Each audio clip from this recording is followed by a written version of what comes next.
and standing on all the other established protocols.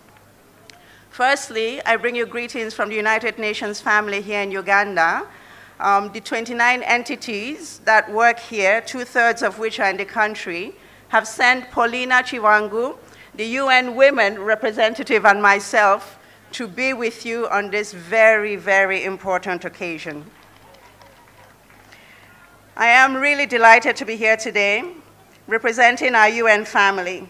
I express our sincere thanks to the Ministry of Gender, Labor, and Social Development and the National Organizing Committee for a great job in organizing this wonderful commemoration. Your Excellency, the UN system in Uganda recognizes and applauds the government of Uganda for her continuous commitments to innovation, technology, and education in the digital age as important tools for promoting gender equality as outlined in Vision 2040, which identifies ICT as a fundamental aspect to foster Uganda's transformation into a modern and prosperous country. It outlines interventions under the ICT sector to uplift the most disadvantaged population, including women. Relatedly, the third National Development Plan commits government to focus on promoting the use of ICT in the entire economy and society through digital inclusion and citizen participation, promoting innovation and commercialization of ICT products, and enhancing digital literacy and developing skills, among others. This year's theme of equal opportunity in education, science, and technology for innovation and a gender-equal future recognizes the catalytic role that advancing gender equality can have on our overall development agenda. Bringing women and other marginalized groups into technology results in more creative solutions and has greater potential for innovations that meet women's needs and promote gender equality. Yet, even as the work has been ongoing and continues, I think we all agree that the reality is women still enjoy less than their appropriate share of the overall development progress we are making globally and nationally, across all the SDG areas in poverty reduction, education, health, decent jobs, etc. Great inequality still remains across board, with women faring less well.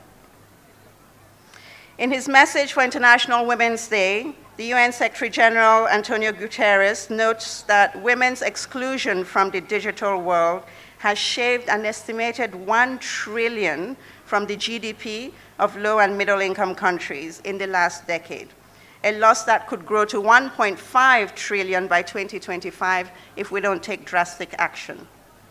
End of quote. Our Global Sustainable Development Goals framework really takes a holistic approach to assess what is required for sustainable development and really prioritizes gender equality as both a standalone and a cross-cutting goal, because the analysis is without significant progress towards gender equality and women's empowerment, we will not meet those SDG goals. And I think the same logic applies for the National Development Agenda, which is that national articulation of the Sustainable Development Goals, that without significant progress in gender equality and empowerment, we will not get to Vision 2040.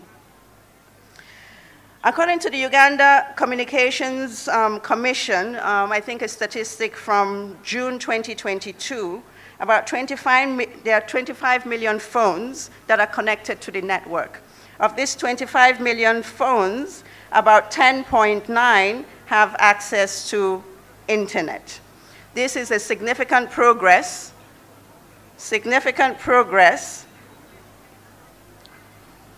The benefits of the internet, however, has not reached everybody equally, especially in the underserved areas of Uganda. This limited access to the internet has created a digital divide, which previous speakers have talked about, which impacts the overall progress. And of course, one of the major challenges is the deficit in infrastructure, including electricity, internet, cables, and telecommunication masts or towers. Another significant challenge, of course, is the high cost of internet, which has also been mentioned. There have been great efforts recently that the government has deployed to reduce the cost of internet by NITA and others, but the cost is still, unfortunately, too high. There is need to expand the coverage of the national backbone to bring on board all parts of the country and that benefit especially rural women, including institutions such as schools, community libraries, health centers, and local government offices to facilitate efficient service delivery.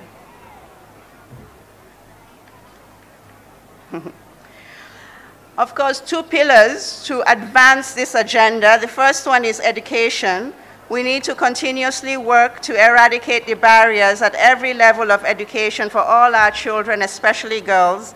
Barriers such as fees and requirements charged by universal primary education schools, which the most vulnerable in society cannot afford.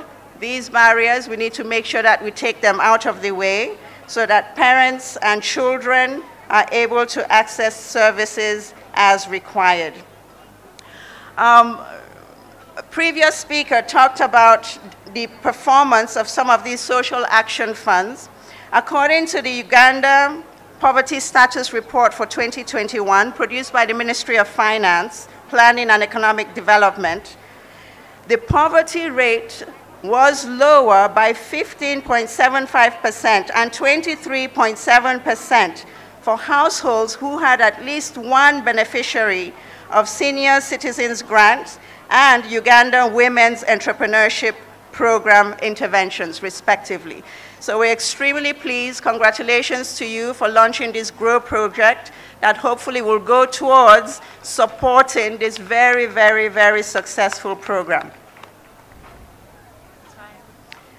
Time?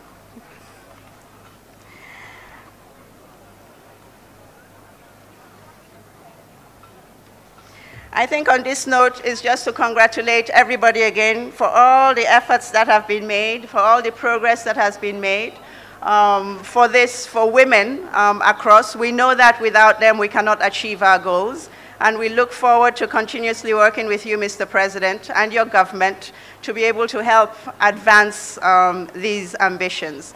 Happy International Women's Day to us all. Thank you. Thank you.